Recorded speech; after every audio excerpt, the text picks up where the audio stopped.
Ikhwati fillah rahimani wa rahimakumullah, maka kita pada kesempatan kali ini akan melanjutkan pembahasan kita masih dalam pembahasan tentang maf'ul mutlak ya, masih dalam pembahasan tentang maf'ul mutlak. Pada kesempatan kali ini kita akan lebih mendalami tentang ketentuan-ketentuan dari maf'ul mutlak ya, ketentuan-ketentuan dari maf'ul mutlak. Kalau dalam pembahasan terdahulu kita sudah mengetahui ya secara singkat, secara global tentang definisi dari maf'ul mutlak, juga telah kita sebutkan tentang contoh-contohnya. Kami kira sudah dapat dipahami dengan baik.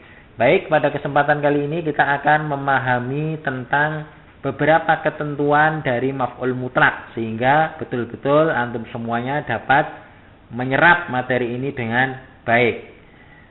Baik, kemudian kita akan lihat ketentuan yang pertama ya. Kita perhatikan dengan baik ketentuan yang pertama dari maf'ul mutlak, bahwasanya maf'ul mutlak harus menggunakan masdar.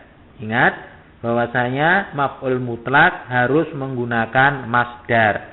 Apa itu masdar? Ya, masdar kalau kita bisa sederhanakan bahwasanya masdar itu kata kerja yang dibendakan ya. Misalnya kita katakan ada kata kerja memukul, ya, berarti masdarnya apa? Masdarnya adalah pukulan, ya, seperti itu. Nah, itu merupakan masdar. Misalnya fiilnya adalah bermain, ya, misalnya kita katakan kata kerjanya bermain. Bagaimana masdarnya? Permainan. Nah, itu merupakan masdar atau kita sebut dalam bahasa kita kata kerja yang dibendakan. Baik, sehingga kembali ke pembahasan kita, maf'ul mutlak dia dibentuk dari masdarnya ya, dapat dipahami ya, itu ketentuan yang pertama. Baik, kemudian ketentuan yang kedua perlu kita perhatikan, apabila masdar yang merupakan maf'ul mutlak berdiri sendiri ya, maf'ul mutlaknya berdiri sendiri, tidak ada ya keterkaitan dengan kata yang lain, tidak disambung dengan kata yang lain, intinya pokoknya dia berdiri sendiri, maka ia berfungsi sebagai penguat makna. Nah, ini kita lebih detail lagi ya membahas. Di awal sudah kita sampaikan bahwasanya maf'ul mutlak itu mempunyai 3 fungsi.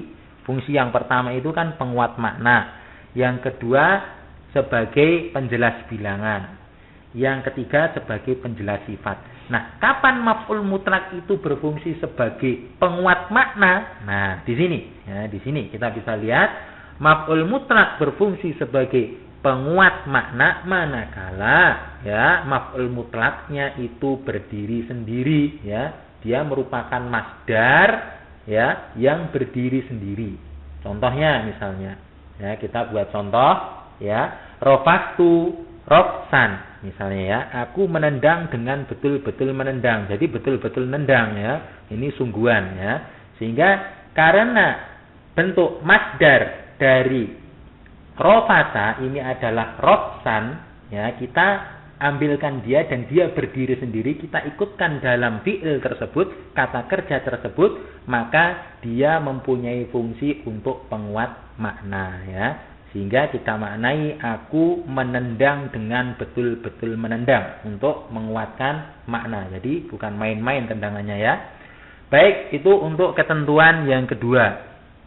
Sekarang kita memasuki ketentuan yang ketiga dari maf'ul mutlak. Ketentuan yang ketiga dari maf'ul mutlak, bahwasanya kita perhatikan maf'ul mutlak yang berfungsi untuk menjelaskan bilangan. Nah, ini ya, untuk menjelaskan bilangan berarti fungsi yang keberapa? Fungsi yang kedua. Maka biasanya mengikuti wazan atau pola fa'latan. Apa? Bahwasanya sekali lagi kalau maf'ul mutlaknya dia menjelaskan bilangan, maka biasanya mengikuti wazan fa'latan. Contohnya misalnya rafastu rafsatan ya. Aku menendang dengan sekali tendangan. Ya, aku menendang dengan sekali tendangan. Kalau di awal tadi kan cuma rafsan dan dia betul-betul masdar dan berdiri sendiri, maka fungsinya sebagai penguat makna. Tapi kalau kita sudah ikutkan dengan rumus fa'latan, sehingga bukan roksan lagi, tapi roksatan, maka fungsinya menjadi berubah. Menjadi apa? Yaitu sebagai penjelas bilangan. Aku menendang dengan sekali tendangan. Nah, dapat dipahami ya dengan baik. Nah, sehingga contoh yang awal yang dulu pernah kita bahas ya, hafidtu ad-darsa hafdotan ya, hafdotan, dia mengikuti wazan fa'latan ya. Mengikuti wazan apa? Fa'latan atau rumus fa'latan yang menunjukkan sebagai penjelas dari bilangan. Baik, itu adalah catatan yang ketiga. Selanjutnya kita memasuki catatan yang keempat ya, catatan yang selanjutnya yang keempat dari ketentuan maf'ul mutlak ya, ketentuan maf'ul mutlak. Baik, kita akan perhatikan ketentuan yang keempat ini, yaitu apabila masdar yang merupakan maf'ul mutlak disifati, kita perhatikan, apabila masdar yang merupakan maf'ul mutlak disifati atau diidhofahkan, disifati atau diidhofahkan, maka ia berfungsi sebagai penjelas sifat atau jenis. Nah, ini fungsi dari maf'ul mutlak yang keberapa? Yang ketiga. Bagaimana kita mengetahui maf'ul mutlak tersebut mempunyai fungsi untuk apa? Mempunyai fungsi untuk menjelas sifat, manakala dia apa? Manakala dia disifati atau diidhofahkan, maka jelas bahwasanya maf'ul mutlak tersebut dia mempunyai fungsi sebagai penjelas sifat atau jenis. Sebagai contoh misalnya kita anggap contohnya yang mudah-mudah saja, rafastu rafsan syadidan ya. Rafastu apa? Rafsan syadidan. Aku menendang dengan tendangan yang keras. Ya, kalau syadidan ini kita hilangkan maka sebagai penguat makna. Namun ternyata masdarnya ini disifati. Disifati dengan apa? Disifati dengan kata syadidan yang keras. Maka rafsan dia adalah masdar yang mempunyai fungsi sebagai penjelas sifat atau jenis.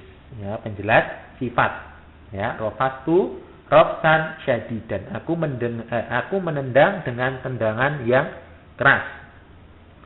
Baik, kemudian misalnya untuk menjelaskan jenis bagaimana ya, kita sebutkan contoh di sini misalnya rafastu rafsal junudi. Nah, di sini rafastu rafsal junudi. Kalau contoh yang pertama ini disifati, kalau contoh yang kedua ini diidhofahkan kepada apa? Kepada kata al-junud, yaitu kata apa? Tentara. Maka ini menunjukkan jenis ya, maka menunjukkan sebagai penjelas jenis. Kalau kita artikan, aku menendang seperti tendangannya para tentara. Nah, seperti itu ya. Rafastu rafsal junudi ya, karena ya kita masdarnya tersebut kita idhofahkan kepada kata yang lain. Kalau dalam hal ini adalah al-junud ya, al-junud yaitu para tentara. Baik, itu merupakan catatan yang keempat atau ketentuan yang keempat. Selanjutnya kita mempunyai ketentuan yang terakhir dari maf'ul mutlak ini ya. Mudah-mudahan kita berdoa kepada Allah Subhanahu wa taala ya, agar dimudahkan di dalam memahami pelajaran bahasa Arab ini ya. Sebetulnya pelajaran ini mudah tentunya apabila kita betul-betul serius untuk mempelajarinya. Baik, kita kembali ke pembahasan kita tentang ketentuan yang kelima ya, ketentuan kelima dari maf'ul mutlak.